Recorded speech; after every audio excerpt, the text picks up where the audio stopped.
할렐루야. 휴거 신부 단장에 대해서 말씀으로 같이 은혜를 나누고자 합니다. 우리가 휴거 신부가 되기 위해서는 제일 중요한 것이 늘 우리가 회개를 해야 되죠. 세례 요한 선지자도 그렇고 주님께서 이 땅에 오셨을 때 제일 먼저 하신 말씀이 회개하라 천국이 가까웠느니라 였습니다. 마태복음 4장 16절부터 보게 되면 흑암에 앉은 백성이 큰 빛을 보았고, 바로 저와 여러분들의 이야기죠. 흑암에 앉아서 죽을 길을 가고 있는 우리들에게 주님께서 큰 빛으로 구원의 빛으로 오신 것입니다. 사망의 땅과 그늘에 앉은 자들에게 빛이 비치었도다. 우리가 사는 이 세상은 정말 사망의 땅입니다. 사망의 그늘이죠. 둘러봐도 점점 소망이 없지 않습니까? 생명이 없지 않습니까? 유일한 우리의 소망은 우리에게 비춰주시는 주님의 빛밖에 없는 겁니다. 생명의 빛밖에 없는 것입니다. 이때부터 예수께서 비로소 전파하여 가라사대 회개하라 천국이 가까웠느니라 하시니라 그랬습니다. 이러한 모습을 구약을 읽어보면 부분적으로 잘 나와 있습니다. 룻이 보아스에게 나갈 때도 회개부터 먼저 하게 되죠. 룻은 바로 이방교의 신부들을 말합니다. 보아스는 예수님을 상징하죠. 그런즉 너는 목욕하고 그랬습니다. 무슨 말씀이겠습니까? 바로 어린 양의 피로 깨끗하게 씻으란 말이죠. 요한계시록 1장 5절 말씀에 보면 어린 양의 피로 우리 죄에서 우리를 해방하시고 그랬습니다. 할렐루야. 어린 양의 피가 우리에게 뿌려질 때 우리가 죄에서 해방되는 것이죠. 그렇기 때문에 마태복음 1장 21절 말씀 보게 되면 아들을 낳으리니 이름을 예수라 하라. 이는 그가 자기 백성을 저희 죄에서 구원할 자이심이라 하셨습니다. 죄 가운데 앉아있던 우리들에게 예수님께서 구원의 빛으로 오셔서 우리를 죄에서 끌어내신 것입니다. 해방시켜 주신 것입니다. 할렐루야. 기름을 바르고 의복을 입고 성령의 감동 가운데 의복을 입고 주님 앞에 나아가는 그런 예복을 입으란 말이죠. 타작마당에 데려가서 했습니다. 타작마당은 깊은 의미가 있습니다. 먼저 여기는 바로 보리 타작마당을, 보리 추수의 타작마당을 말합니다. 하나님은 농부시죠. 인간 경작 6천년 역사 작업을 이끌어 가시면서 세 번 추수를 하십니다. 인간을 구원하는 그런 방법을 세 번의 어떤 추수를 통해서 우리에게 가르쳐 주고 계시는데, 첫째는 보리 추수고, 두 번째는 밀 추수고, 세 번째는 포도 추수죠. 첫 번째 추수, 보리 추수가 바로 휴거 신부들을 데려가는 그러한 추수입니다. 여기서 룻이 보아스에게 나가면서 타작마당에 내려갔다는 것은 바로 보리 추수 타작마당에 내려간 것이죠. 그 사람이 먹고 마시기를 다 하기까지는 주님께서 휴거 신부들을 불러 올리기까지 준비가 다 되는 건 D-Day까지는 그에게 보이지 말고 우리가 겸손하게 늘 겸손한 모습으로 엎드려 있으란 말입니다. 나대지 말란 말입니다. 그가 누울 때 너는 그 눕는 것을 알았다가 주님께서 언제 오셔서 눕는지, 우리를 데려가실지, 휴거 신부들의 처소를 다 준비하실지 그것을 우리가 알았다가 늘 살피란 말이죠. 들어가서 그 발치 이불을 들고 거기 누우라. 그가 너희 할 일을 내게 구하리라. 때가 되면 주님께서 우리에게 올라오러 가실 때 우리가 올라가야 되는 겁니다. 요한계시록 4장 1절 말씀 보게 되면 또 내가 하늘에 열린 문을 보니 천사들이 가로되 이리로 올라오라 하니, 사도 요한 선지자께서도 이리로 올라오라 하는 주님 음성을 듣고 올라가게 되죠. 그러니까 내가 성령에 감동하더니 보라 하늘의 보좌를 베푸르는데 그 보좌의 앉은 이의 모양이 벽과 홍보석 같고 그 보좌 주위에 무지개가 둘렸더라 했습니다. 우리에게 올라오라는 그런 소리가 들릴 날을 하루하루 고대하며 살아가시길 바랍니다. 회개의 표본은 정말 다윗의 회개죠. 하나님이여 주의 인자를 쫓아 나를 긍휼히 여기시며 주의 많은 자비를 쫓아 내 죄과를 도말하게 하소서. 나의 죄악을 맑게 씻기시며 나의 죄를 깨끗이 제하소서. 대저 나는 내 죄과를 아오니 우리가 주님 앞에 엎드릴 때는 죄가 생각나지 않을 때도 있겠죠. 그럴 땐 주님 앞에 내 죄가가 무엇입니까? 하고 물어보는 그런 자세를 가져야 될 줄 압니다. 내 죄가 항상 내 앞에 있나이다. 내 죄가 항상 내 앞에 있나이다. 이 말씀을 듣는 여러분들, 지금 이 세상이 얼마나 악합니까? 보는 것, 듣는 것, 모든 것이 다 죄투성이지 않습니까? 호흡할 때 공기로 들어오는 것 자체도 죄같이 느껴지는 그런 세상을 우리가 살아가고 있지 않습니까? 그래서 요한계시록 18장에 보면 이 땅의 죄악이 하늘에 사무쳤다고 주님께서 처절한 표현을 하고 계십니다. 노아 때도 세상의 죄악이 세상에 관영하며 라고 좀 부드러운 표현을 쓰셨는데, 마지막 때는 정말 세상의 죄악이 하늘에 사무친다고 주님께서 그렇게 처절한 표현을 쓰고 계시는 것입니다. 회개를 한 다음에는 그 다음에는 이제 단장을 해야 되죠. 이것도 구약의 모습에서 아름다운 모습으로 나오고 있습니다. 리브가는 바로 그 신부의 모습이죠. 그리고 아브라함은 하나님 아버지를 상징합니다. 아브라함이 보낸 종의 말을 듣고 바로 주의 종들이죠. 이삭은 바로 신랑을 상징하죠. 이삭에게 가기 위해 종이 준 검은 보석으로 단장을 하게 됩니다. 즉 우리가 이렇게 아가페 목장에서 나오는 이런 말씀을 들으면서 우리가 단장을 해야 되는 것입니다. 아가페 목장에 들어가 보면 정말 검은 보석 같은 말씀들이 얼마나 많이 있습니까? 그런 것들 절대 여러분들 소홀히 여기지 마시길 바랍니다. 낙타들이 물을 다 마신 뒤에 그 사람의 반세겔의 금 귀고리 한 개와 그녀의 손에 맞는 13개짜리 금 팔찌 2개를 주며 하면서 리브가를 단장시키는 모습이죠. 그 정이 은 장신구들과 금 장신구들의 의복을 꺼내서 리브가에게 주고 또 계속 이렇게 금은 보석을 주면서 신부를 단장시키시는 모습이죠. 근데 신부에게만 주는 것이 아닙니다. 그녀의 오라비와 어미에게도 귀한 것들을 주니라. 할렐루야. 휴거 신부들의 가족에도 하나님께서 복을 주시는 모습이죠. 이 말씀 듣는 여러분들 휴거 신부가 되시고 그리고 여러분들을 통해서 여러분들의 가족에게까지 친척 권력에게까지 이러한 복이 다 널리 퍼지는 그러한 복의 근원들이 되시는 여러분들이 되시길 주님의 이름으로 축원드립니다. 구약을 읽어보면 외모를 단장한다고 나오고 있죠. 검은 보석으로. 그런데 리브가 같은 경우 이런 검은 보석으로 단장할 때 신랑을 만나기 위한 얼마나 설레는 마음으로 정성껏 단장을 했겠습니까? 외모를 단장한 것을 보는 것이 아니고 정말 우리가 리브가의 마음을 우리가 읽어야 됩니다. 바로 이 말씀이 의미하는 것은 우리에게 심령의 성결, 심령의 단장을 의미하고 있죠. 디모데전서 2장 9절부터 보게 되면 또 이와 같이 여자들도 아담한 옷을 입으며 염치와 정절로 자기를 단장하고 딴 머리와 금이나 진주나 값진 옷으로 하지 말고 오직 선행으로 하기를 원하라. 이것이 하나님을 공경한다 하는 자들에게 마땅한 것이니라 그랬습니다. 진주나 값진 옷으로 하지 말고 사치하지 말란 말이죠. 정절로 그랬습니다. 어린 양이 어디를 인도하든지 따라가는 자가 바로 14만 4천 인받은 휴거 신부들의 모습이죠. 또 베드로전서 3장 3절 말씀에는 너희 단장은 머리를 꾸미고 금을 차고 아름다운 옷을 입는 외모로 하지 말고 오직 마음에 숨은 사람을 우리 속사람을 들여다보란 말입니다. 우리 속사람이 어떠한 것인지 어떠한 모습을 있는지 온유하고 안전한 심령이 썩지 아니할 것을 하라. 이는 하나님 앞에 값진 것이니라 했습니다. 그럼 우리의 속사람을 단장하는 모습이 어떤 것이겠습니까? 많은 말씀들이 있죠. 간단하게 말씀드리면 우리 마음에 아직도 남아있는 건 썸뿌리들, 혈기, 시기, 질투, 미움, 판단, 정죄, 수근수근, 탐심, 사심, 욕심, 간음, 엄난, 교만, 오만, 거만 등등 말할 수 없는 그런 육신의 썸뿌리들이 우리 마음속에 얼마나 많이 가라앉아 있습니까? 일반적으로 신앙생활하는 모습들은 잘 이런 모습들이 안 나올 수는 있겠죠. 그러나 여건과 환경이 조성된다면 자기도 모르게 이러한 부분들이 얼마나 많이 겉으로 드러나고 있습니까?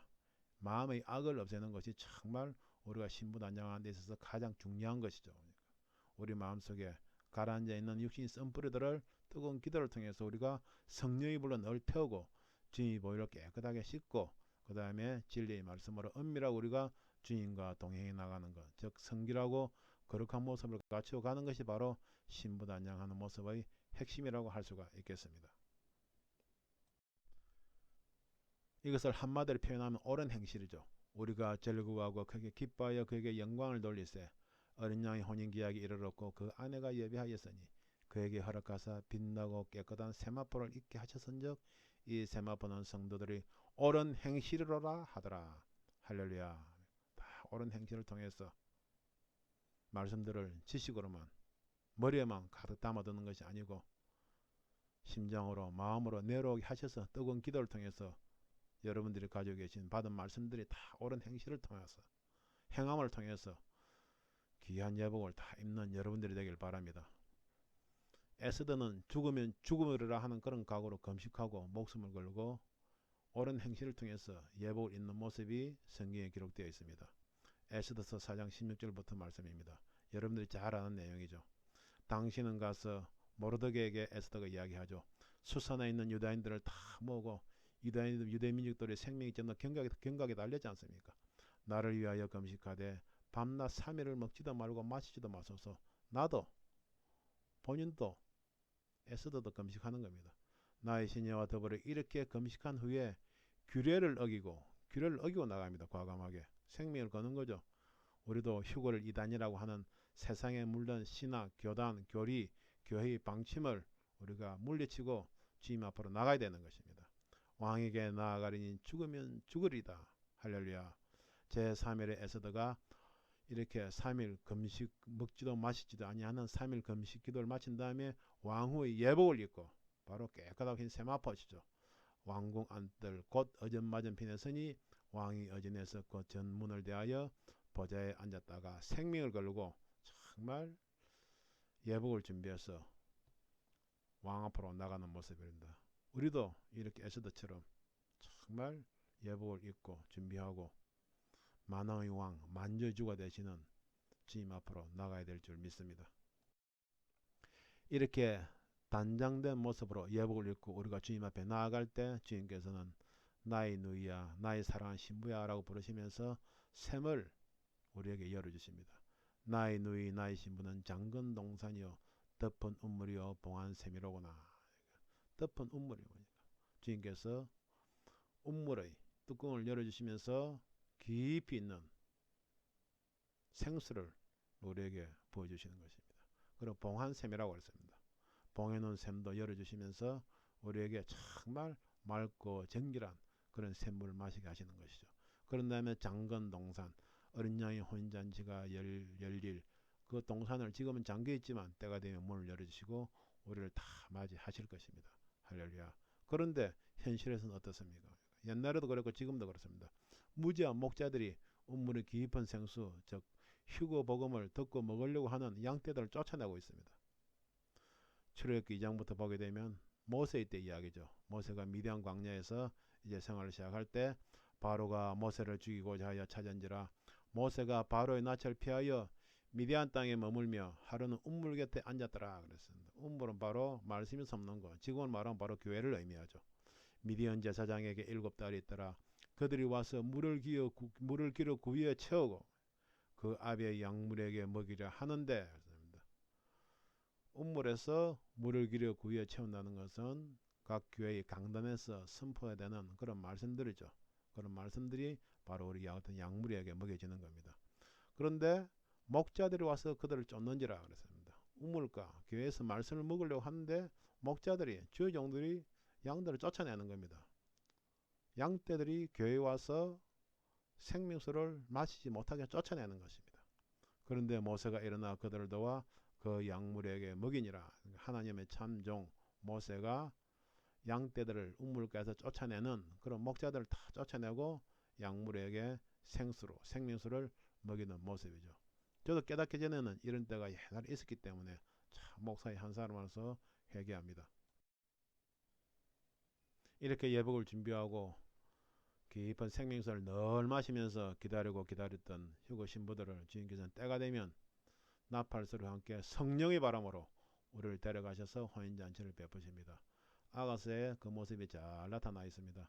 얼마나 아름다운지 모릅니다. 북풍아 일어나라 남풍아 불어라. 나의 동산에 불어서 향기를 날리라. 나의 사랑하는 자가 그 동산에 들어가서 그 아름다운 실과 먹기를 원하노라. 할렐루야. 해석이 필요 없지 않습니까?